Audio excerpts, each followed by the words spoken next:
D. James Kennedy Ministries presents Truths That Transform. America's true history is under attack from atheistic Marxism.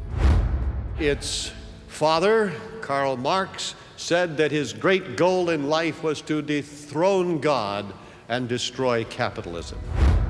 Christianity has been the root of America's freedom, but now those who want to take away your freedom are working to sever us from that root.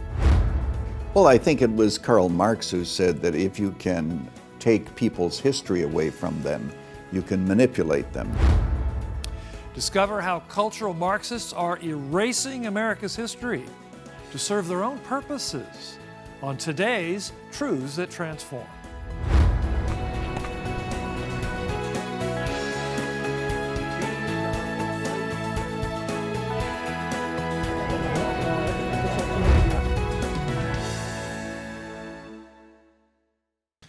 Welcome to Truths That Transform, a production of D. James Kennedy Ministries, where we are standing for truth and defending your freedom.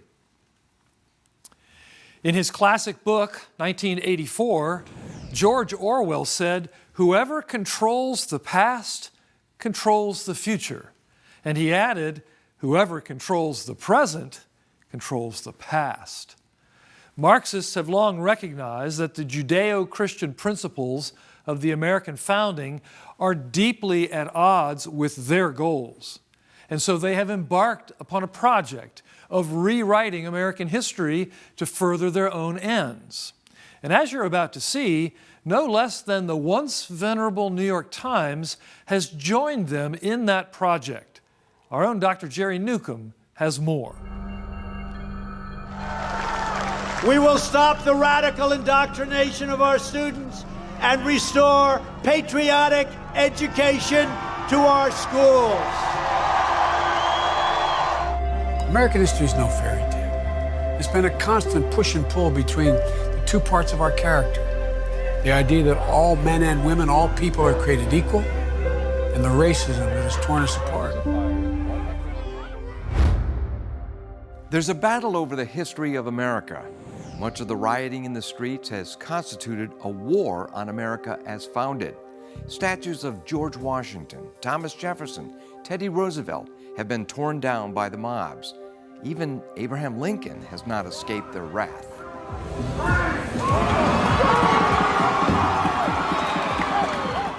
And now, to add fuel to the fire, comes a recent project by the New York Times and the Pulitzer Group to promote what critics call a distorted view of American history, the 1619 Project. If you want to remake America, you've got to tear down belief in the country we have now. You have to make the country we have now and the founding fathers and our institutions illegitimate. That's what the 1619 Project is about with the New York Times, saying that America was founded in 1619 when the first African-American slaves appeared on the North American coast. The idea of the 1619 Project is that America is defined by the slavery experience. Indeed, the lead writer of the 1619 Project stated, quote, "Anti-black racism runs in the very DNA of this country." We were founded in 1776, but you see, they want to make America an illegitimate project contaminated by slavery from the very beginning. Slavery defined everything, which it did not. And historians like my old professor at Princeton, James McPherson, have just been ripping them up one side and down the other, said this isn't history, it's propaganda. But it's now being taught as curriculum in schools. And I think that at least at some level, some of them feel that if you're going to remake America into something different, you have to delegitimize the America that is. It's very problematic because a lot of our young people are being taught that America is an evil country. It's an oppressive country, and that is not true American history. The remarkable thing about America is that it had an Emancipation Proclamation. Slavery has been throughout mankind's history. And so slavery was not original to America, but what was original was that America had an Emancipation Proclamation. Trillions of dollars have been invested in trying to erase the effects of slavery. Historians note that the founders created the framework by which slavery could one day be uprooted, which it was.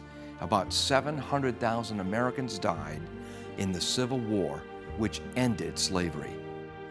Responding to the 1619 Project, a number of scholars, including African Americans, have proposed a counter-project, one that dates America's true founding as 1776. That's the year we declared independence from Great Britain and dependence upon the Creator. Reverend Dean Nelson is one of these scholars from 1776 Unites. And I feel like that the 1619 Project, through its curriculums that they're trying to place in schools and other things, really is contrary to the true narrative. As you look over my shoulder at that picture of Frederick Douglass was one who was a slave, but overcame and challenged America, both black and white, to live up to America's high standards. We believe that the initiative that has been launched, that's referred to as the 1776 Unites, and you can visit 1776unite.com, has a much more positive and honest portrayal of America and its history. And as far as the 1619 Project, one of the statements was made that is, in effect, they're saying that racism is in America's DNA. Well, if it's in America's DNA, then we can never hope to get better. 1619 Project discusses the victimization side, but not the millions of stories of triumph and overcoming.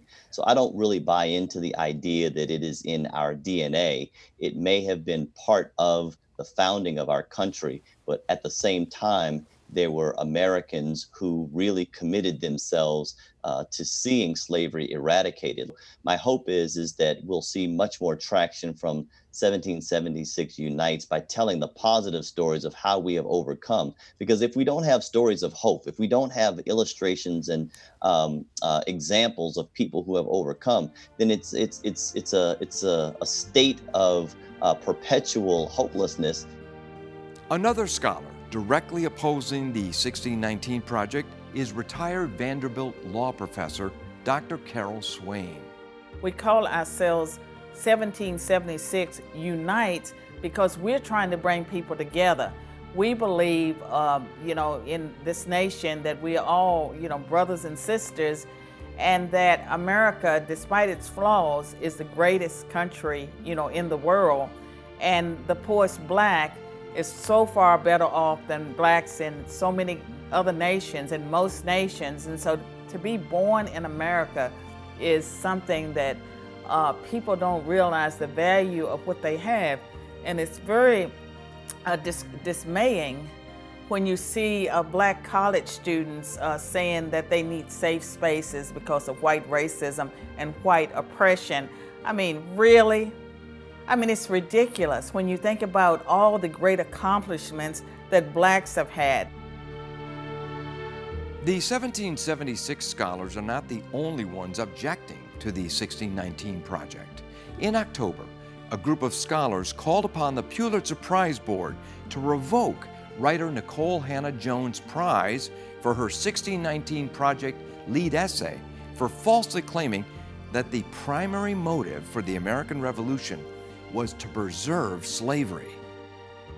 Well, I think it was Karl Marx who said that if you can take people's history away from them, you can manipulate them.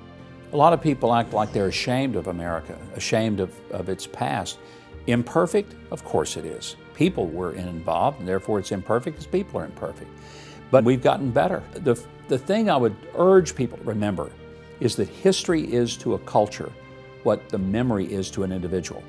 If one day I wake up and I've lost all my memory and I have amnesia and I don't know who I am, where I live, who these people are in my house, I'm very lost. My world is chaos. So it is if a culture doesn't know its history. It's lost its collective memory, and as a result, we'll be living in chaos. I think the degree to which we have forgotten our history or abandoned it is the degree to which we're living in chaos today.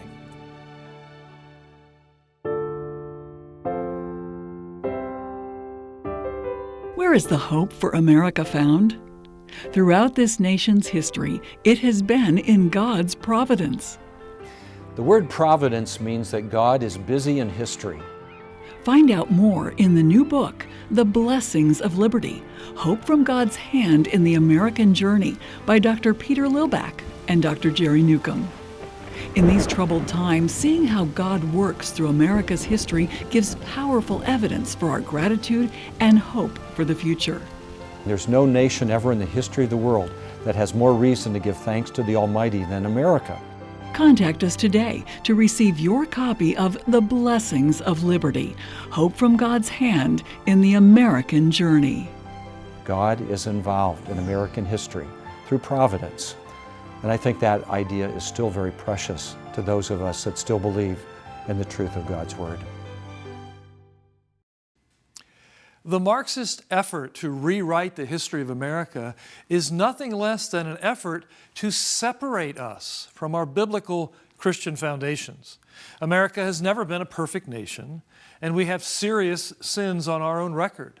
But those Christian principles embraced at the founding of America contained in them the seeds for freedom, for change, and for the dignity of human life. Those who want to cut us off from those roots would put us under the boot of atheistic authoritarianism. Dr. Kennedy saw this clearly as he shares in this portion of his message, America, Land of the Free. Well and accurately has it been said that there are three kinds of people in the world. There are those who make things happen, those who watch things happen, and those who say, "What happened?" Unfortunately, there are a vast number of people in the third category that never quite grasp what's really going on. They're the ones about whom Jesus said that they were unable to discern the signs of the time. Goethe, the great German literatus, said that there is only one struggle in the history of mankind that is worthy of our consideration, and that is the struggle between faith and unbelief. And I think that is so true. My friends, that struggle is the message of the entire Bible from Genesis to Revelation. From the proto-evangelium there in the Garden of Eden, the first evangel or first gospel after Satan had deceived mankind and plunged him into the abyss of sin, where God promised that he would send a Redeemer in the seed of the woman, who would bruise the head of the serpent, but whose heel would be bruised by that serpent. There was the great conflict. The protagonists were set forth, and the entire history of Holy Writ is a history of that great conflict. And that conflict between Christ and Satan and all of his thousands of minions who have risen up over the centuries to bring people into darkness and tyranny continues apace unto this day. You remember when George Orwell was asked what his vision of the future was like, he said it was a picture of a man's face with a boot, stomping it, grinding it forever. Communism is unworkable and unviable, and it is corrupt. Its father, Karl Marx, said that his great goal in life was to dethrone God and destroy capitalism. Note the priority. America, on the other hand, was founded by people who believed in God. This is one nation under God officially. The Pilgrims came here for the glory of God and the advancement of the Christian faith. They gathered together in the New England Confederation for one end and aim, for the advancement of the kingdom of our Lord Jesus Christ, they said. Communism doesn't work, and the people who live under it know that best. For example, listen to what Armando Valadares said about what a communist occupation was like. This is the famous Cuban patriot who spent 22 years in one of Castro's gulags in Cuba. He said, every night there were firing squads. This was 4 years after the takeover. 4 years after the takeover, there were still every night firing squads. And those cries of the executed patriots, long live Christ the King, and down with communism, so stirred the people and became a potent and stirring symbol that by 1963, the men condemned to death were gagged before being carried out to be shot. That was the humane treatment that was given in Cuba. The communists killed 55 million people in the Soviet Union and East Europe when they took over. 55 million. That's Alexander Solzhenitsyn, the greatest intellectual, Nobel Peace Prize winner, the greatest intellectual in the 20th century from the Soviet Union. The Senate Intelligence Committee of the United States estimated that Mao Zedong had killed some 60 million Chinese when he took over in that land. Even as George Orwell's 1984, for example, is a classic as an examination of what the word totalitarian really means. The problem was set forth very clearly by Abraham Lincoln 100 years or more ago when he said that the nation cannot long exist half slave and half free. That is still true today. The world cannot long exist half slave and half free. Something must give way. The answer to it all is Christ, because only Christ can give people the faith that will give them the courage to be willing to stand up to the totalitarians of our time. Patrick Henry said, I know not what course others may choose, but as for me, give me liberty or give me death. Do you know that to most unbelievers today, that's absolutely unthinkable? If this life is all there is, if there is no spiritual reality, if there is no resurrection, if there is no paradise, no heaven with Christ, then anything to save my life.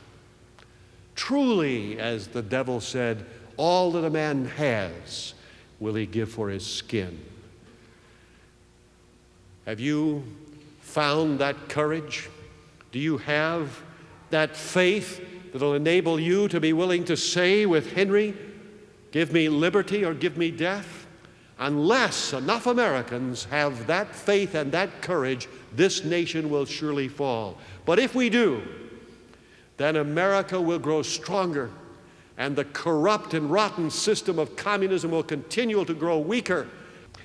It is only Christ that made this nation great and kept it free all of these years. It's only Christ that can do so now. How many of you make it a point to regularly, daily pray for this nation, to pray for our world, to pray that tyranny will be rolled off, that the lights will go on again all over the world as we used to sing during the Second World War, and that the darkness of communist slavery will pass away as the darkness of Nazi slavery passed away then? How many of you are praying that there'll be a great revival in America, and one that will spread all over the world? It's going on in spite of the fact that some of you aren't praying for it, and we need to evangelize. We need more and more people who are Christians that know what's happening, that can lead this nation in the right way. And we need Christians that are involved in what's going on in our country, Christians that are making things happen rather than simply watching them happen. My friends, we live in one of the most exciting times in the history of the world, one of the great crises in the whole history of the world, perhaps the great climax of world history. And too many people are sitting around saying, what happened? Patrick Henry said, liberty or death. And because of the courage that infused his heart, that enabled him to say that and to mean it and to back it up with his life, he didn't die and he wasn't enslaved. He was free and alive. and that's what we can be. The cultural Marxists of our day want to cut us off from history because our biblical foundations are a massive impediment to their atheistic goals. Unfortunately, they have had a great deal of success in rewriting our history through propaganda campaigns like the New York Times 1619 Project. And the reason for that success is that the American people have become largely ignorant of their own history. But we have a brand new resource to share with you that will help remedy that. It's the book, The Blessings of Liberty, Hope from God's Hand in the American Journey, by Dr. Peter Lilback and our own Dr. Jerry Newcomb. This book is published by our Providence Forum outreach and presents the history that most people did not learn in school, largely because it's been erased from modern history books. All of which is part of the larger atheist plan to erase God Himself.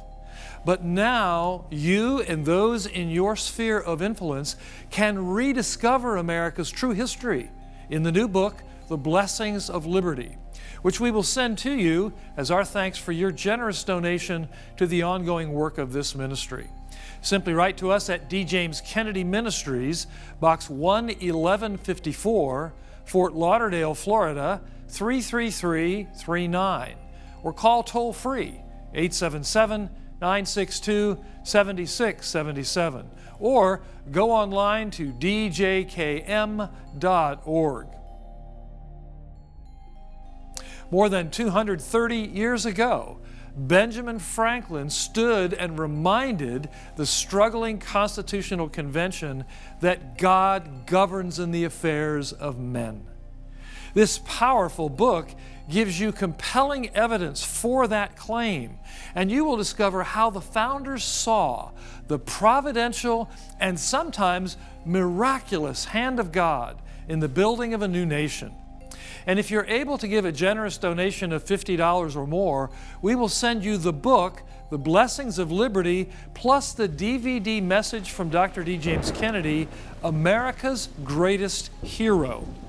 In this fascinating retelling of history prior to the arrival of the Pilgrims in North America, Dr. Kennedy shows how God thwarted the efforts of all to discover the new land that became America, except the Christians, who came here for the glory of Christ and the advancement of the Christian religion. This is America's true history, one where God's providential intervention and protection is undeniable to the unbiased reader. And this history is being actively suppressed in our schools.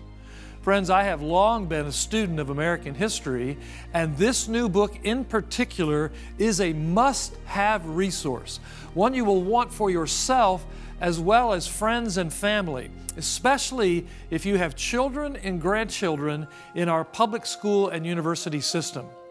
That's the book, The Blessings of Liberty, Hope from God's Hand in the American Journey, by Dr. Peter Lilback and Dr. Jerry Newcomb, and the book plus the DVD message from Dr. Kennedy, America's Greatest Hero, as our thanks for your generous donation of $50 or more. Your generous donation will help us continue to proclaim America's true history and the saving gospel of Christ at a time when it's desperately needed here in America.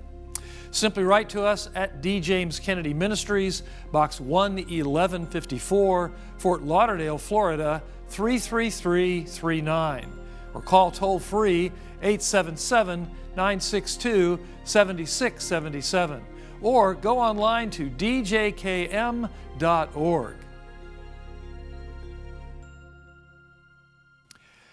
Marxism is atheistic. It believes no transcendent standard of morality even exists. Dr. Martin Luther King recognized this fact, once writing, "Since for the communists there is no divine government, no absolute moral order, there are no fixed, immutable principles. Consequently, almost anything, force, violence, murder, lying, is a justifiable means to the millennial end." Deception and outright lies, whenever necessary, have long been part and parcel of the Marxist project. The recent 1619 project from the New York Times, named after the year the first African slaves were brought to North America, is a perfect example. The project's website said that it aims to reframe the country's history, understanding 1619 as our true founding. Authored by New York Times reporter Nicole Hannah-Jones and now being adopted as curricula in some public school localities, this largely fabricated history makes this claim.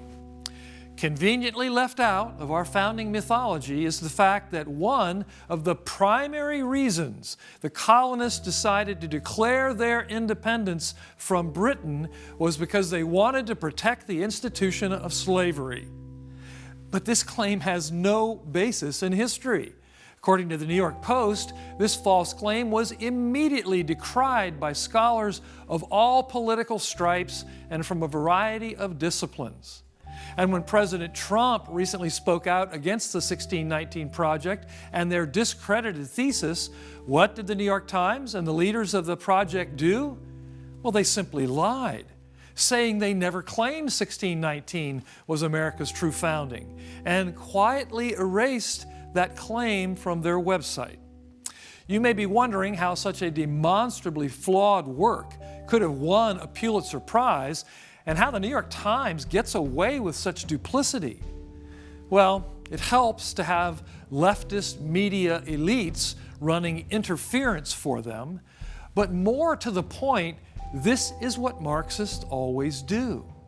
Lying and deception are justifiable to them if it advances their cause.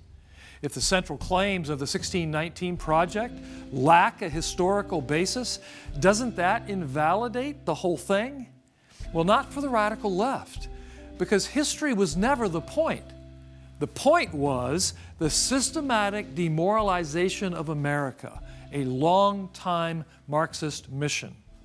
All this is merely another step toward their goal of undermining America and grasping for the reins of power. D. James Kennedy Ministries is standing for truth and defending your freedom. I'm Frank Wright. Thanks for being with us. And here's a look at the next Truths That Transform. The Pilgrims gave thanks, both in the good times and the bad. There's a lot of concerning aspects about the 1619 Project, but specifically coming from my angle of concern for the rise of socialism and Marxism and that divide in our country, it's pretty much cultural Marxism. That's next week. Today's program is available on DVD for your gift to this ministry of any amount. Please call, write, or log on to our website today. This has been a production of D. James Kennedy Ministries.